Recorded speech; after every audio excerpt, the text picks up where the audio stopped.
وادی سندھ کی تہذیب کہاں پروان چڑھی تھی؟ وادی جواب ہے کہ یہ وادی سندھ کی جو تہذیب ہے وہ دریائے سندھ کے کنارے پر جو ہے وہ پروان چڑھی تھی۔ اچھا، ہڑپا سے ملنے والی مہروں پر کن چیزوں کی تصویریں بنی ہوئی ہیں؟ ہڑپا سے جو مہریں ملی ہیں ان پر دیوی دیوتاؤں کی تصویریں بنی ہوئی ہیں اور کچھ مورتیوں کی جس کی وہ پوجا کرتے تھے ان کی تصویریں بنی ہوئی ہیں۔ اس کے علاوہ جانوروں میں بیل، شیر اور گینڈے کی تصویر جو ہے وہ بنی ہوئی ہے۔ ہڑپا کی عورتیں اور مرد کیا کام کرتے تھے؟ یہاں جی دیکھیں کہ مردوں اور عورتوں کے درمیان کام تقسیم ہوئے تھے۔ عورتیں آٹا پیستی تھی، کپڑا تیار کرتی تھی اور مویشیوں کی دیکھ بھال کرتی تھی، جبکہ مرد جو تھے وہ کاشتکاری، تجارت اور صنعت کا کاروبار کرتے تھے۔ کون کون سی فصلیں ہڑپا میں اگائی جاتی تھی؟ جو آثار ملے اس کے حساب سے گیہوں، باجرہ، جو دالیں، کپاس اور چاول جو ہے یہاں کی پیداوار تھی۔ آہستہ آہستہ اس شہر کا زوال ہونا شروع ہو گیا۔ بعض ماہرین کے خیال میں خشک سالی اس کی وجہ بنی اور بعض کے نزدیک قدرتی آفات۔ بہرحال وجہ جو بھی تھی، آخر کار یہ تہذیب ختم ہو کر رہ گئی۔ ہڑپا نہ صرف پاکستان کا تاریخی مقام ہے بلکہ عالمی ثقافتی ورثے کا حصہ بھی ہے۔ زندہ قومیں اپنی تہذیب و ثقافت کی وجہ سے پہچانی جاتی ہیں۔ ہمیں چاہیے کہ اپنے ثقافتی ورثے کی حفاظت کریں۔ اس سبق کو ہم نے پڑھ کر کیا سیکھا؟ ہڑپا کی تہذیب صدیوں پرانی ہے۔ ہڑپا کے لوگوں کا رہن سہن بہت منظم تھا۔ اپنی تاریخی عمارات اور ثقافتی ورثے کی حفاظت کرنی چاہیے۔ سب سے پہلا نمبر سوال جو ہے وہ دیے ہوئے الفاظ کے معنی ہیں، ان کو سمجھیں گے۔ الفاظ اور معنی ہیں: مماثلت، ملتا جلتا ہونا، پرستش، عبادت کرنا، پوجا کرنا، زوال یعنی کہ تباہی، آشنا، دوست، باخبر، متبرک، برکت والا، معقول، مناسب، اس کے بعد ہے پیچیدہ، مشکل، عمدہ، اچھا یا خوب۔ سبق کے مطابق درست الفاظ لگا کر خالی جگہ پر کرنی ہے۔ ہڑپا اور موئنجو ڈورو وادی سندھ کی تہذیب کا حصہ تھے۔ ہڑپا عالمی ثقافت ورثے کا حصہ ہے۔ کچھ گھروں سے کپڑا بننے کی کھڈیاں بھی ملی ہیں۔ ہڑپا کے لوگوں کا رسم الخط دلچسپ اور پیچیدہ ہے۔ ہڑپا سے ملنے والی مہروں پر دیوی دیوتاؤں کی تصویریں ملی ہیں۔ یہاں نیچے سوال نمبر جو ہے وہ ہے کہ سبق کے مطابق درست بیانات کے سامنے درست اور غلط کے سامنے کراس یعنی کہ غلط کا نشان لگائیں۔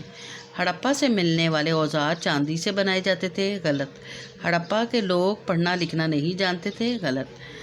ہڑپا کی سرزمین بنجر تھی، یہ بھی غلط ہے۔ ہڑپا کے لوگوں کی اکثریت غریب تھی، یہ ٹھیک ہے۔ ہڑپا سے ملنے والی مہروں پر ہاتھی اور کوہان والے بیل کی تصویریں زیادہ تھیں، یہ بھی ٹھیک ہے۔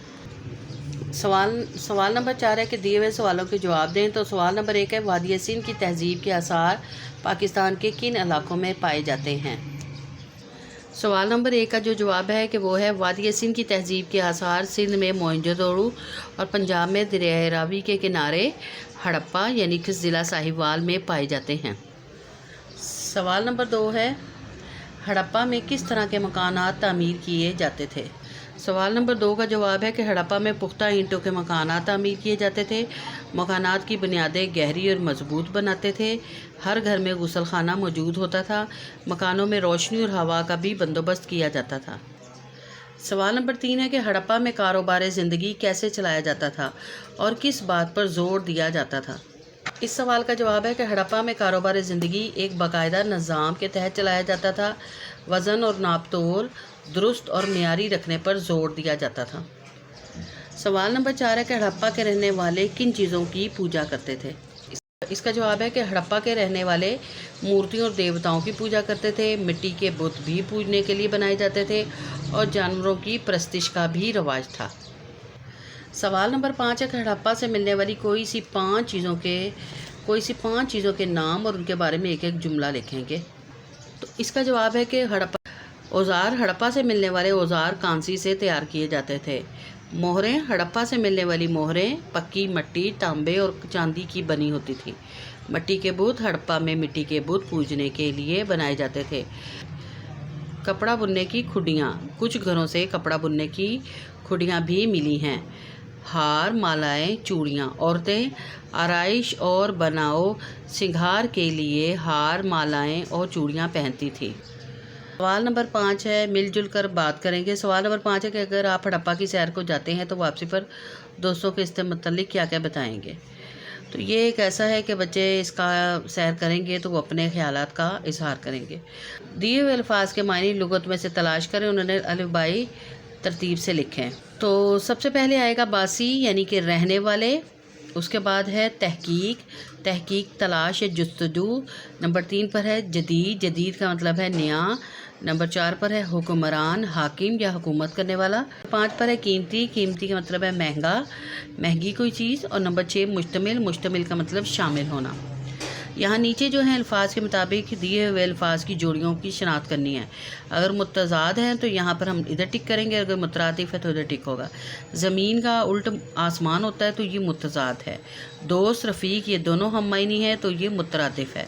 قدیم، جدید یہ متضاد ہے۔ عقل مند، دانا یہ مترادف ہیں کیونکہ اس کا معنی ہے۔ زوال، عروج متضاد ہے۔ ڈر، خوف مترادف ہے۔ خاص، اہم یہ بھی مترادف ہے، اور سطح، گہرائی یہ متضاد ہے تو ادھر ٹک کریں گے۔ دیے ہوئے غلط جملوں کو درست کر کے دوبارہ لکھیں گے۔ تو یہاں جملے غلط لکھے گئے ہیں، ان کو آپ نے صحیح کر کے لکھنا ہے۔ یہ دیکھیں، یہ جملے میں یہ حال یہ والا لکھا گیا ہے تو یہ والا حال نہیں آنا۔ آپ لکھیں گے اسکول کے حال میں، یہ والا حال آئے گا۔ آپ لکھیں گے اسکول کے حال میں ہڑپا سے متعلق ایک تصویری نمائش کا اہتمام کیا گیا تھا۔ دوسرا ہے بڑھیا عورت اچانک سڑک پر پھسل گئی، تو اس میں بڑھیا نہیں آئے گا، اس میں آئے گا بوڑھی۔ بوڑھی عورت اچانک سڑک پر پھسل گئی۔ اس کے بعد ہے مجھے آم کھانا پسند ہے، تو آم عین والا نہیں آئے گا، الف مد والا آئے گا، مجھے آم کھانا پسند ہے۔ دادا جان نے اخبار پڑھی، پڑھی نہیں ہوتا، دادا جان نے اخبار پڑھا۔ اس کے بعد یہ پھولوں کا گلدستہ احمد لایا تھا۔ پھولوں اور گل کا میننگ سیم ہے تو اس لیے پھولوں نہیں آئے گا، یہ گلدستہ احمد لایا تھا۔ نیچے جو ہے یہ اس عبارت کو ہم پڑھیں گے اور پڑھ کے اس کے بعد اس کے سوالوں کے زبانی جواب دیں گے۔ لاڑکانہ شہر سے 67 کلومیٹر کے فاصلے پر موئنجو دوڑو کے کھنڈرات واقع ہیں۔ ہڑپا اور موئنجو دوڑو دونوں شہروں کا نقشہ اور ترتیب تقریباً ایک جیسی ہے، جس سے یہ اندازہ لگایا گیا ہے کہ یہ دونوں شہر وادی سندھ کی تہذیب سے تعلق رکھتے ہیں۔ سندھ زبان میں موئنجو دوڑو کا مطلب ہے مردوں کا ٹیلا۔ صفحہ ہستی سے مٹ جانے والا یہ شہر تقریباً 5000 سال پہلے آباد ہوا تھا۔ اس شہر کے کھنڈرات سے بچوں کے کھلونے اور عورتوں کے زیورات، ہاتھی دانت کی بنی ہوئی چیزیں، پیپ، گھونگے اور چینی کے برتن برآمد ہوئے ہیں۔ اس کے علاوہ مختلف مجسمے اور اوزار بھی ملے ہیں۔ آثار سے ظاہر ہوتا ہے کہ اس شہر کے باشندے ذہین اور محنتی تھے۔ ان لوگوں کا پیشہ کھیتی باڑی تھا۔ وہ لوگ ہندسوں کا استعمال جانتے تھے۔ اشارات اور تصاویر پر مبنی ان کا ایک رسم الخط تھا جسے ماہرین آج تک نہیں پڑھ پائے۔ یہ شہر ختم کیسے ہوا، اس بارے میں ماہرین میں اختلاف پایا جاتا ہے۔ کچھ ماہرین کے خیال میں وبائی امراض کے نتیجے میں ساری آبادی ختم ہو گئی، اور کچھ ماہرین کے مطابق قدرتی آفات مثلاً سیلاب یا زلزلے کی وجہ سے یہ شہر نیست و نابود ہو گیا۔ ایک نظریہ یہ بھی ہے کہ بیرونی حملہ آوروں نے اس شہر کی اینٹ سے اینٹ بجا دی ہوگی، جس کی وجہ سے یہ شہر صفحہ ہستی سے مٹ گیا۔ سوال نمبر 1 ہے موئنجو دوڑو کا کیا مطلب ہے، تو اس کا مطلب ہے مردوں کا ٹیلا۔ نمبر 2 ہے کہ موئنجو دوڑو کے باشندے کس طرح کے تھے، تو یہاں کے جو باشندے تھے وہ ذہین اور محنتی تھے۔ سوال نمبر 3 ہے کہ موئنجو دوڑو کا رسم الخط کن چیزوں پر مشتمل تھا، تو اس کا جواب ہے کہ اس کا رسم الخط اشارات اور تصویر پر مبنی جو ہے ان کا رسم الخط تھا، جسے ماہرین جو ہے وہ آج تک نہیں پڑھ پائے۔ سوال نمبر 4 ہے کہ موئنجو دوڑو کے کھنڈرات سے کیا برآمد ہوا ہے، تو سوال نمبر 4 کا جو جواب ہے کہ یہاں سے اس کے کھنڈرات سے بچوں کے کھلونے، عورتوں کے زیورات، ہاتھی دانت کی بنی ہوئی چیزیں، سیپ، گھونگے اور چینی کے برتن برآمد ہوئے ہیں۔ سوال نمبر 5 ہے کہ اوپر دی ہوئی عبارت میں سے محاورات جو ہیں وہ تلاش کریں اور بتائیں۔ تو اس میں جو محاورات استعمال کیے گئے ہیں وہاں پر سب سے پہلا محاورہ ہے جانا، یعنی کہ مر جانا، ختم ہو جانا۔ اس کے بعد اس کا جو دوسرا محاورہ ہے وہ ہے اینٹ سے اینٹ بجا دی، یعنی کہ اس کو مزہ چکھا دیا، کسی کو مات دینا۔ نیست و نابود ہو جانا، صفحہ ہستی سے مٹ جانا، یعنی دنیا سے ہی اس چیز کا مٹ جانا۔